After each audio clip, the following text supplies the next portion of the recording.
It's cold out here for October. I have an update on our little visitor, the mountain lion that we ended up finding out was a badger. I don't think it's a badger.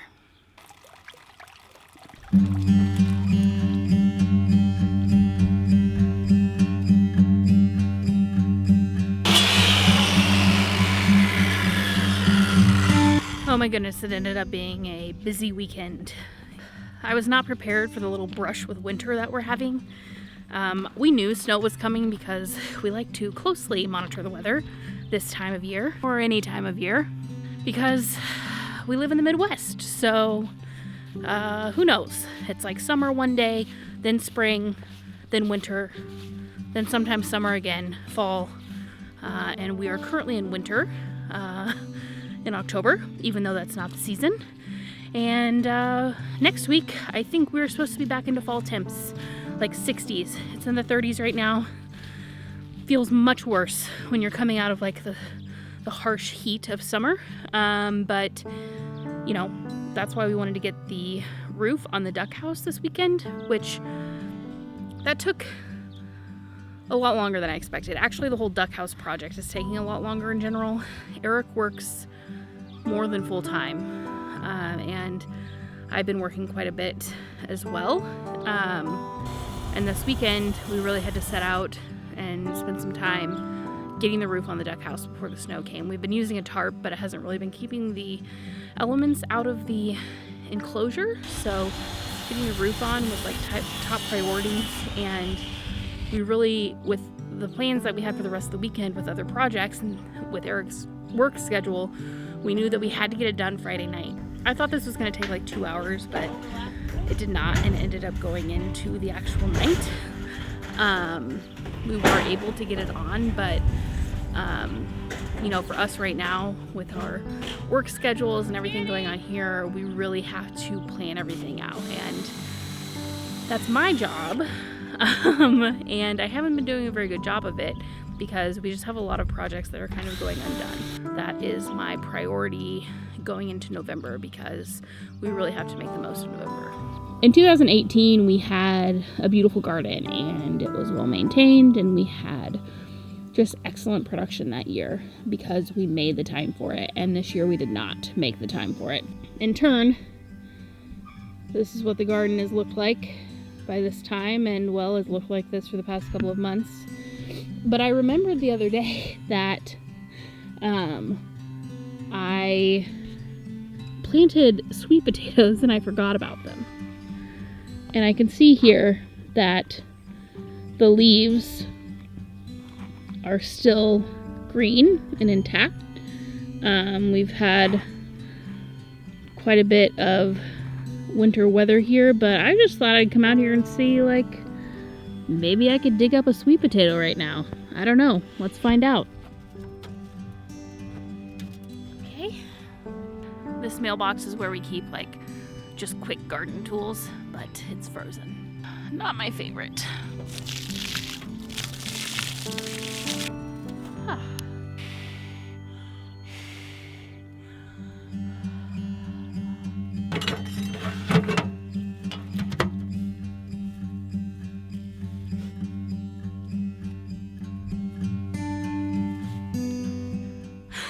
I do this pretty consistently every year, where I ruin a potato or two during harvest, because sweet potatoes, it's really easy to puncture them, or, as I sometimes do, cut them completely in half when harvesting them.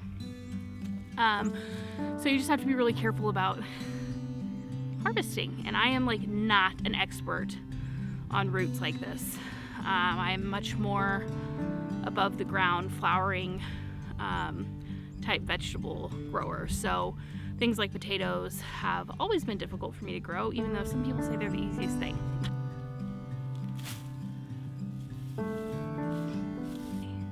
I got a couple that I can cure, small ones.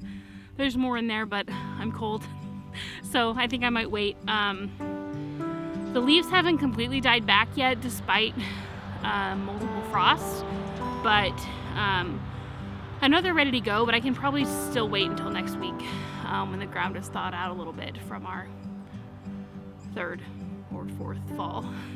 But I am going to take these leaves and stems up to the goats because I think they're going to like them.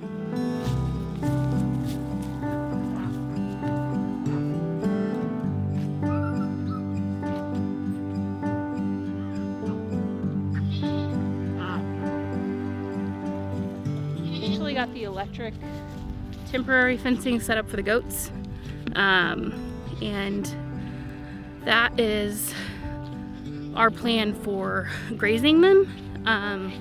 We're not going to be doing that really during the winter, and we're working on their permanent paddock, but we did get the electric fencing set up this weekend as well, and that's actually worked out really well. We've been really happy with that.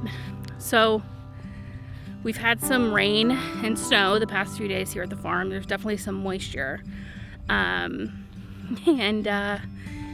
I'm heading back down to the scene of the last badger sighting.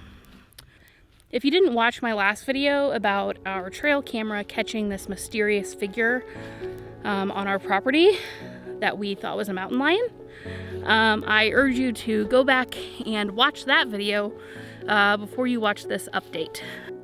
That's not a coyote. Those are rounded ears, and that's a mountain lion. So we thought we had caught a mountain lion or a wild hog on camera on our property in Little Z Farm here in Northwest Missouri. That wouldn't have been crazy, but it would have been a little bit creepy for me. We went through this whole thing where we got a professional opinion from the Missouri Department of Conservation on what this hazy figure could be, because most people thought it was a mountain lion, and if they didn't think it was a mountain lion, they thought it was a wild hog. So we finally got our answer back after all of this worry, and the professional said it was a badger. And I was like pretty embarrassed because I kind of made this big deal out of this shady figure on our property. And I was also embarrassed because if it was a mountain lion, then should I be like overly concerned about that? I mean, it was probably just passing through. And then I was like, I've never seen a badger, and I've heard badgers are mean, so I guess if I see it, I'll just stay away. And we do kind of need to be concerned about what's on our property as we're building out our farm, because we need to know who is going to be preying on our animals. So I'm back down here because I posted that video during the day on a Friday, and you know, there was lots of funny responses like, oh, ha ha ha, I can't believe it's a badger. So I posted this video and went to bed that night, and I woke up a little bit later than usual, and it's almost a guarantee that I'm gonna get up before my husband, but this one day in particular, I did not. Kind of creeped out walking back here. Okay, so I wake up and I roll over to my phone, you know, see what's going on in the world. And I have a text message from Eric, and I turn over and Eric's still in bed. So Eric's on his phone, and he had sent me this text message, and it was another picture. The picture looked very similar to the original picture in question. So I blurt out loud and I say, "What is with this thing? Why won't it show its face?"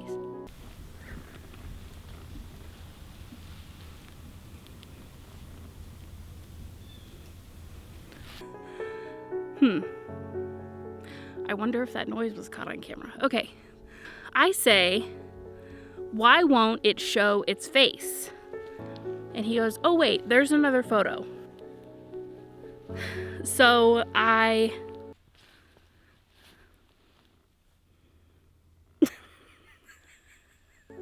cracking myself up here.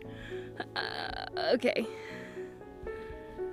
So he sends me this other photo, and there it is, looking directly at the camera.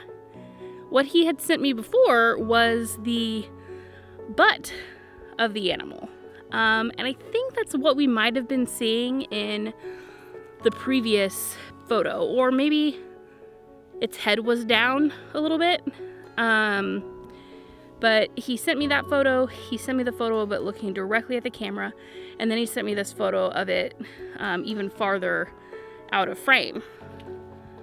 I was not necessarily like surprised by what it was, even though it's not necessarily something that I'd like to interact with in person, which is why I'm just gonna, I don't know why I'm freaking myself out. Okay, so I was okay with what it was, but it was just like looking directly at the camera. It was taunting me. It knew that I thought it was a badger. And it was like, whoa, I am not a badger, my friend.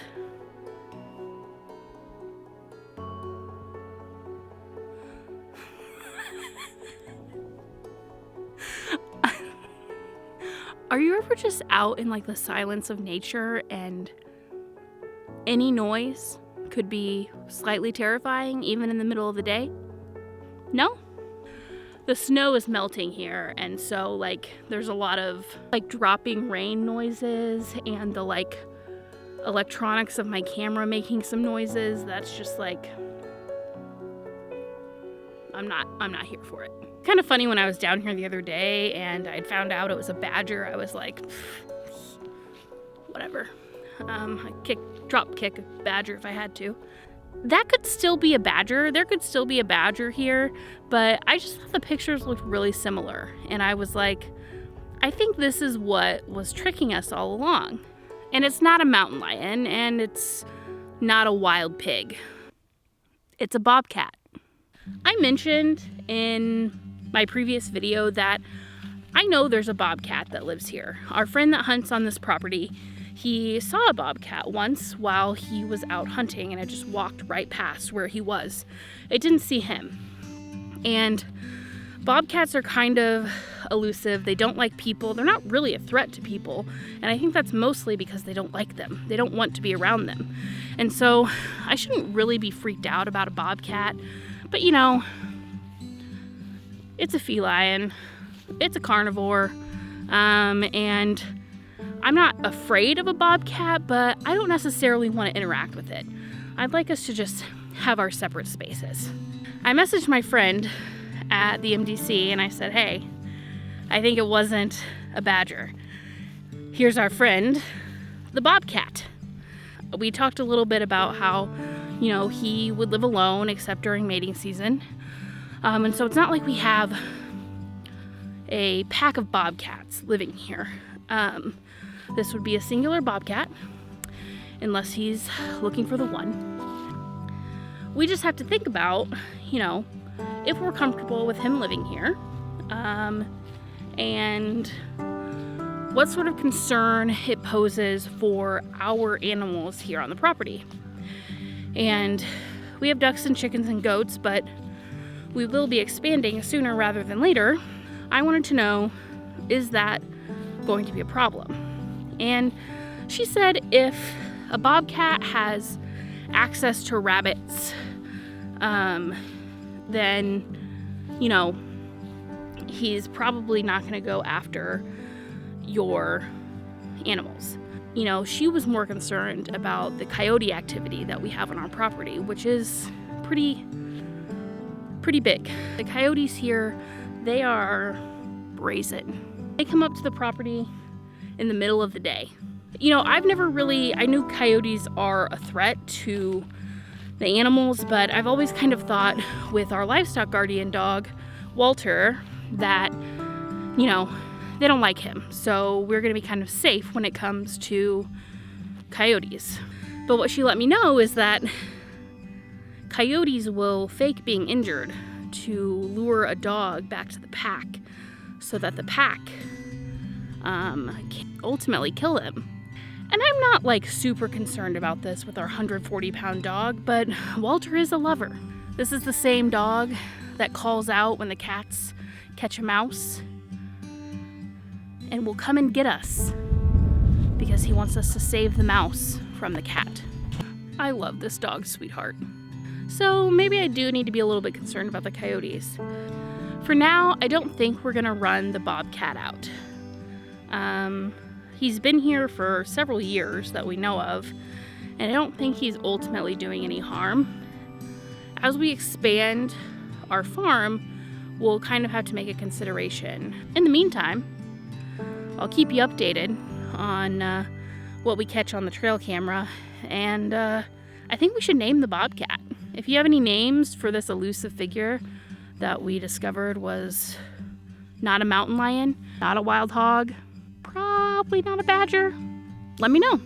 Don't forget to subscribe to our channel for the latest happenings here at the farm and some how-tos I'm putting together on raising chickens and ducks and gardening. Some of that I'm good at and some of it I'm still learning. Oh, and cooking.